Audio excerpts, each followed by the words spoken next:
150 நாளைக்கு முன்னாடி தான் கவிதா அவங்களுக்காக வந்த ஒரு கடை.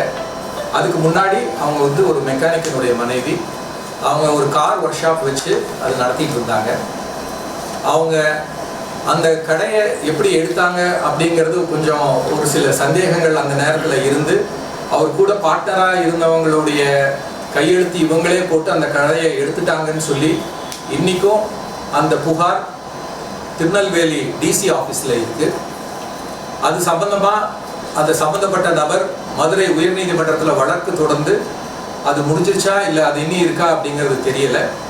அதனால் அந்த கடை எடுத்ததோடைய விஷயமே கொஞ்சம் சந்தேகமான முறையில் தான் அது நடந்திருக்குது.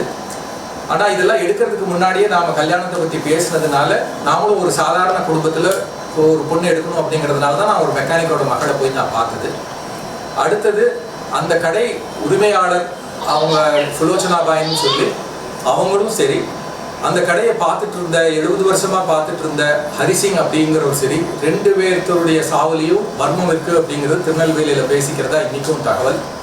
அது நடந்த அந்த சாவு 2 சாவு நடந்த உடனேயே அந்த கடை வந்து இவங்களுக்கு வருது. அதில் நான் எந்த விதமான குற்றச்சாட்டும் நான் வந்து சொல்ல விரும்பலை. என்ன நடந்தது அப்படிங்கிறத பற்றி நான் சொல்கிறேன். அந்த கடையை எடுக்கிறதுக்காக ஃபோர்ஜரி பண்ணி அந்த டாக்குமெண்ட்ஸ் இன்றைக்கும் ஜிஎஸ்டி திருநெல்வேலி ஜிஎஸ்டி ஆஃபீஸில் அந்த ரிலீஸ் டேட்டு இன்றைக்கும் இருக்குது. அது சம்மந்தப்பட்ட பையனை மிரட்டி அவங்ககிட்ட இருந்து எல்லாம் எழுதி வாங்கி இருந்தாலும் அந்த ஃபோர்ஜரி பண்ண டாக்குமெண்ட்டை அவங்களால வெளியில் எடுக்க முடியல. ஏன்னா அது அரசாங்கத்தில் போய் அது பாம்பேக்கு போயிட்டதுனால யாரும் எடுத்துக்க முடியல. அதனால தான் அவங்க குற்றச்சாட்டில் வந்து நான் வழக்கறிஞராக இருக்கிறதுனாலையும் ஏதோ பதவியில் இருக்கிறதுனாலையும் நான் அந்த டாக்குமெண்ட் எல்லாம் மாற்றிடுவேங்கிற ரீதியில் அவங்க ஒரு புகாரை தெரிவிச்சிருக்கிறாங்க. அந்த பயத்தில் அந்த புகார் எதுக்கு தெரிவிச்சிருக்கிறாங்க அப்படின்னு சொன்னால், இன்றைக்கும் டிசி ஆஃபீஸில் அந்த கம்ப்ளைண்ட் பெண்டிங் இருக்குது. அது க்ளோஸ் பண்ணியிருக்காங்களா இல்லையாங்கிறது தெரியல. அதே போல் அந்த டாக்குமெண்ட் பாம்பேனுடைய அந்த சென்ட்ரலைஸ்டு டாக்குமெண்ட் மெயின்டெனன்ஸ் சென்டருக்கு வந்து அது போயிடுச்சு. யார் போனாலும் இதை வெரிஃபை பண்ணிக்கலாம். இது ஃபஸ்ட்டு பாயிண்ட். ரெண்டாவது, இந்த கல்யாணத்தில் நான் வந்து வரதட்சணை கேட்டு மிரட்டினதாகவும் அல்லது நான் பண்ணதாகவெல்லாம் இவங்க சொல்கிறாங்க. இந்த கல்யாணத்தில் ₹1 நான் வந்து வரதட்சணை வாங்கினது கிடையாது. என்னுடைய கல்யாணத்துக்கும் நான் வரதட்சணை வாங்கலை. என்னுடைய பையன் கல்யாணத்துக்கும் நான் வரதட்சணை இல்லாமல் தான் பண்ணணும் அப்படின்னு சொல்லி ஒரு சாதாரண குடும்பத்தில் போய் நான் வந்து பொண்ணு எடுத்தேன். நான் இந்த சம்மந்தமெல்லாம் பேசி முடிச்சதுக்கு அப்புறம் தான் அவங்களுக்கு அந்த கடையை அவங்களுக்கு வந்து வருது. அதனால் கடையை பார்த்து அவங்களுக்காக நான் என் பையனுக்காக நான் பொண்ணு பார்க்கல. அடுத்தது, இருட்டுக்கடை அப்படிங்கிற ஒரு பேர் இருக்கே தவிர திருநெல்வேலி இந்தியன் வங்கியில் ₹5 கோடி கடன் இன்னைக்கு இருக்குது. இருட்டுக்கடையினுடைய கிருஷ்ணசிங் ஸ்வீட் ஸ்டாலுக்கு ₹5 கோடி கடன் இருக்குது. இது யார் வேணாலும் பத்திரிகையாளர்கள் நீங்கள் போய் அங்கே வெரிஃபை பண்ணி பார்த்துக்கலாம்.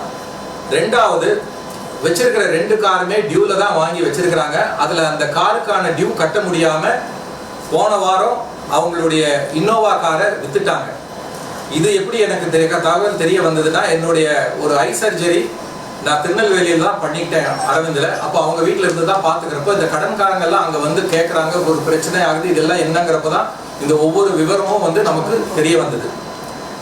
இந்த பிரச்சனை இப்போது அந்த டாக்குமெண்ட் விஷயங்கள் எல்லாம் வந்து வெளியில் வந்து ப்ராப்ளம் ஆயிடுமோங்கிறத ரீதியிலையும், என்னோட பையன் வந்து அந்த பையனே அந்த விவரங்கள் எல்லாம் என்னன்னு சொல்லுவான். அந்த பொண்ணுக்கு அன்டைம்லலாம் கால் வருது, வெளியிலிருந்தெல்லாம் கால் வந்துட்டு இருக்கிறதுனால அந்த சண்டை அவங்களுக்குள்ளார பெருசாகுது.